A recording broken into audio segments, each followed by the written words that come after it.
Hello friends, अगर आप इस चैनल पर नए हैं तो चैनल को लाइक और सब्सक्राइब जरूर कर दें ताकि सभी वीडियो का नोटिफिकेशन आप लोग को मिल सके। तो आज की इस वीडियो में रीजनिंग के मोस्ट इंपॉर्टेंट क्वेश्चन को हम बताएंगे जो आपके आगामी सभी परीक्षाओं के लिए अति महत्वपूर्ण है। तो चलिए हम लोग चलते हैं, सभी प्रश्नों को हल करते हैं। प्रश्न संख्या 1, दिए हुए विकल्पों में से विषम अक्षर युग्म चुनिए। यहाँ प्रश्न में क्या कर रहा है, विषम अक्षर युग्म को इसमें चारों ऑप्शन में चुनना है। तो ऑप्शन ए में है AEC, ऑप्शन बी में है PTR, ऑप्शन सी में है FJH, ऑप्शन डी में है KPM।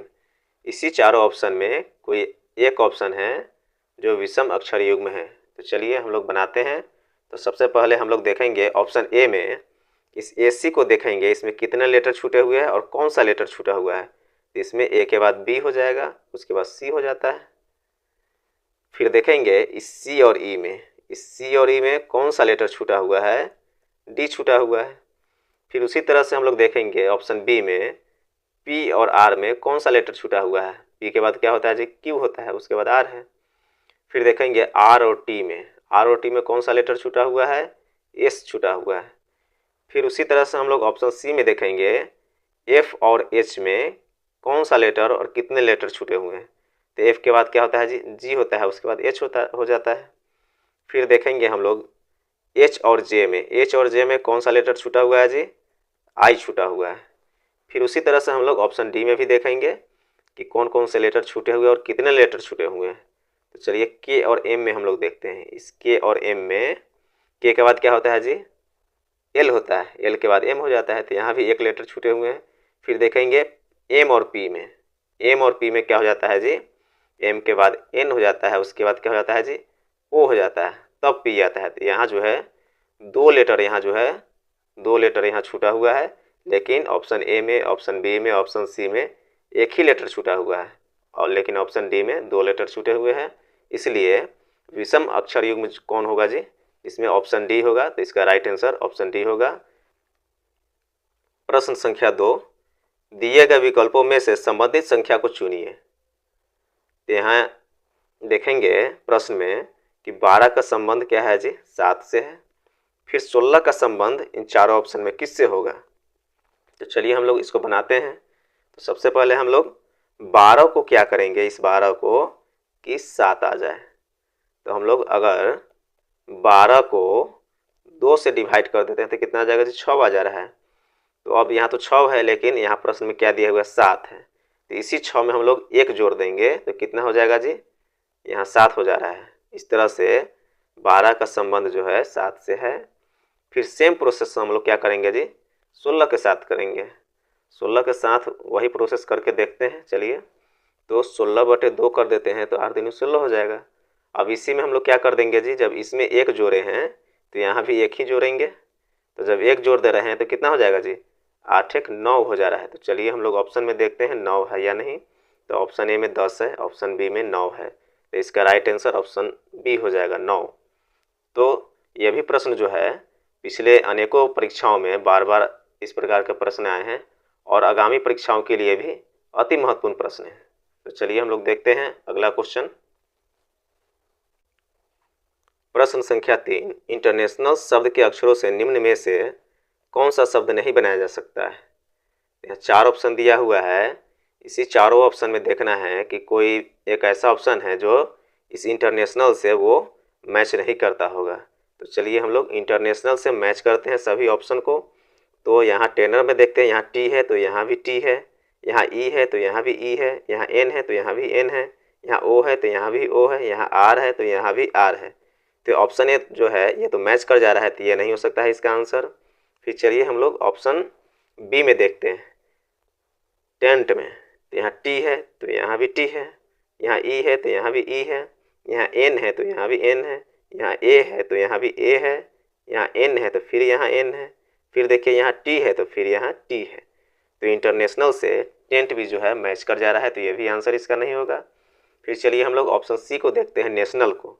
तो यहाँ से नेशनल जो है सभी लेटर्स यहाँ जो है मैच कर जा रहे हैं, NATIONAL, यहाँ भी इंटरनेशनल है, सेम चीज़ लिखा हुआ है, तो ये जो है इससे मिलान कर जा रहा है, मैच कर जा रहा है, तो ये भी इसका आंसर नहीं होगा। तो चलिए हम लोग ऑप्शन डी को देखते हैं कि ऑप्शन डी में जो है सभी लेटर्स है या नहीं, इंटरनेशनल से मैच कर रहे हैं कि नहीं कर रहे हैं।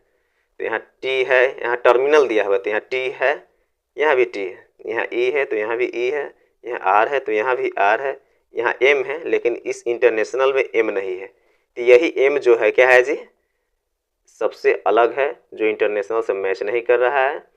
तो यही इसका क्या हो जाएगा, आंसर हो जाएगा। तो इसका ऑप्शन डी राइट आंसर हो जाएगा। प्रश्न संख्या 4, दिए गए शब्दों को सार्थक क्रम में व्यवस्थित कीजिए। यहाँ प्रश्न में दिया हुआ है शिशु है, किशोर है, बालक है, वृद्ध है, वयस्क है। यहाँ 5 ऑप्शन दिया हुआ है, प्रश्न में ही दिया हुआ है। तो सबसे पहले हम लोग देखेंगे कि जब बच्चा जन्म लेता है तो वो किस अवस्था में होता है। तो शिशु उसको कहते हैं, प्रथम अवस्था जो है शिशु है, तो यहाँ हम 1 लिख देंगे। फिर देखेंगे शिशु के बाद वो किस अवस्था में आ जाता है वो बच्चा। तो चलिए हम लोग देखते हैं ऑप्शन 3, वो बालक का अवस्था हो जाता है उसका। सेकंड में क्या लिखा जाएगा जी, यहाँ 3 लिख देते हैं। उसके बाद बालक के बाद कौन सा अवस्था हो जाएगा जी, 2, किशोरावस्था हो जाएगा, किशोर हो जाएगा, तो यहाँ फिर हम 2 लिख देंगे। फिर देखेंगे हम लोग ऑप्शन में कि 5 जो ऑप्शन है, किशोर के बाद वयस्क हो जाता है, कोई व्यक्ति जो है वयस्क हो जाता है किस अवस्था के बाद, किशोर के बाद। तो हम लोग कितना लिखेंगे जी, 2 के बाद 5 लिखेंगे। उसके बाद फिर देखेंगे कि वयस्क हो जाने के बाद कौन सा एज आ जाता है, कौन सी आयु आ जाता है, कौन सा अवस्था आ जाते हैं। तो वृद्धावस्था आ जाते हैं, लास्ट में वृद्धावस्था ही हो जाते हैं। तो यहाँ 4 दिया हुआ है, तो चलिए हम लोग यहाँ 4 लिख देते हैं।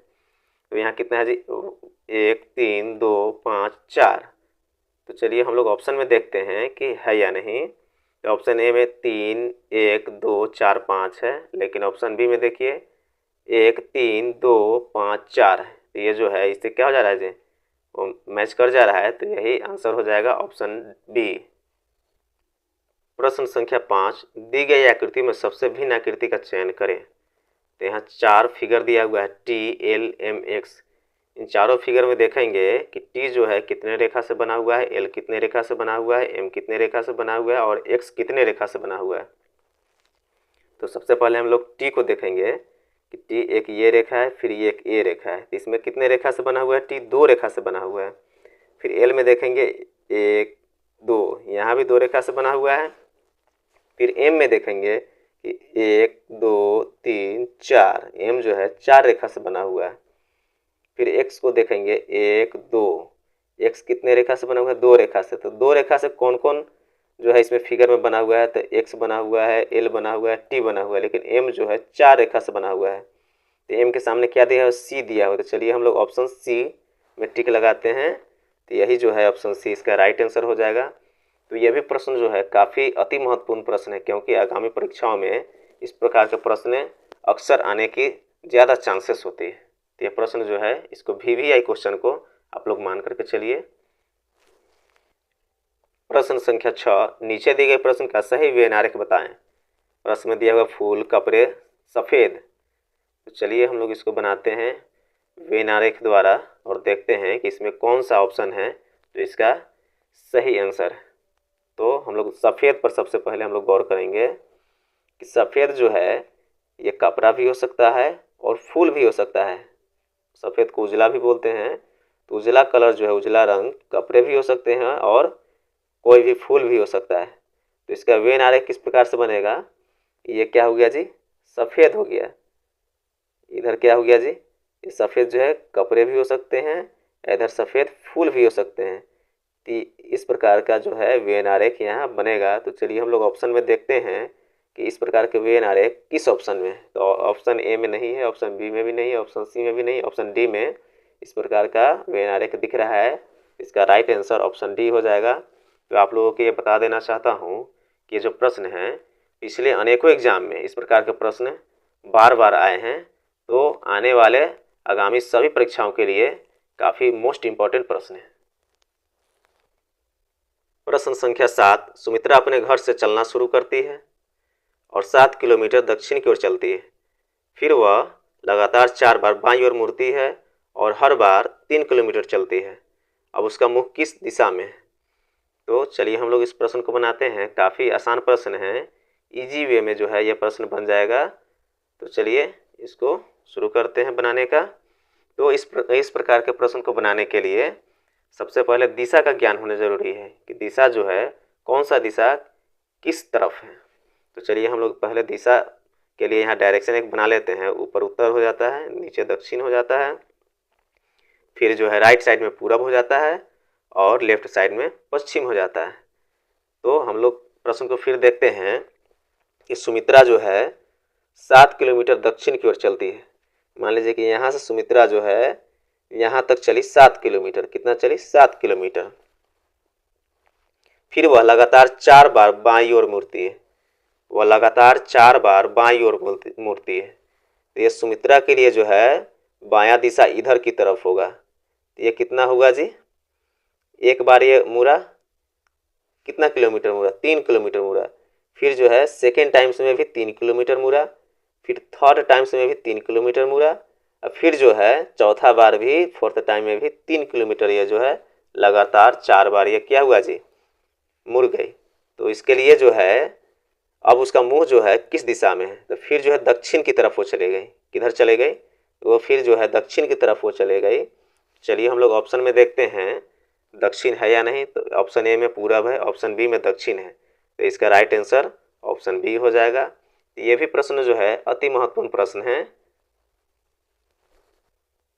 प्रश्न संख्या 8, दिए गए विकल्पों में से लुप्त संख्या ज्ञात कीजिए। यहाँ जो है प्रश्न में दिया हुआ है मिसिंग लेटर ज्ञात करना है। तो मिसिंग लेटर कहाँ डालना है जी? यहाँ डालना है। तो चलिए हम लोग फर्स्ट फिगर पर देखते हैं कि 7, 14, 12 और 3 को कुछ करेंगे तभी ये जो है 36 आएगा। तो हम लोग क्या करेंगे? 7, 14 और 12 को एक साथ जोड़ करके देखते हैं। तो चलिए यहाँ हम लोग जोड़ते हैं 12, 14 और 7। तो कितना हो जाएगा जी? 7, 6, 13। उसके बाद यहाँ जो 2 है 1, 3 हो जाएगा, 33 आ गया। अब क्या करेंगे? इस 33 को इस 36 में से क्या करेंगे जी? घटा लेंगे। मान लीजिए कि यहाँ 36 लिखे, यहाँ 33 लिखे, अब घटा दे रहे हैं। क्या हो जाएगा? 6 में से 3 गया 3, और यहाँ जो है 3 में से 3 गया तो 0 होगा। 3 में से 3 अगर माइनस करें तो कितना आता है? 0 ही आता है। तो यहाँ जो है ये तीनों को प्रोसेस करने के बाद 7, 14 और 12 को जोड़ने के बाद फिर 36 में 33 माइनस करने के बाद ये जो है 3 आ गया। फिर वही प्रोसेस जो है सेकंड फिगर वालों के साथ करेंगे। हम लोग क्या करेंगे? 16 और 9 को क्या करेंगे? जोड़ेंगे। फिर 9 और 11 को जोड़ेंगे तो कितना आ जाएगा जी? 36 आ जाता है। कितना आता है? 36 आ जाता है। अब इसी 36 को इस 54 से घटा देंगे। ऊपर 54 लिख देते हैं, हम घटा देते हैं। क्या होगा जी? 14 में से 6 माइनस करेंगे तो 814। फिर ये कितना हो जाएगा? हासिल 1 4 लिया है तो ये 4 हो जाएगा। तो 4 में से 3 गया 1। तो यहाँ मिसिंग लेटर कितना होगा जी? यहाँ 18 होगा। तो यही इसका आंसर भी होगा। तो चलिए हम लोग देखते हैं ऑप्शन में। ऑप्शन ए 17 है, ऑप्शन बी 16 है, ऑप्शन सी 12 है, ऑप्शन डी 18 है। तो इसका राइट आंसर ऑप्शन डी होगा। अगर आप लोगों को वीडियो पसंद आया तो लाइक और सब्सक्राइब जरूर कर दें।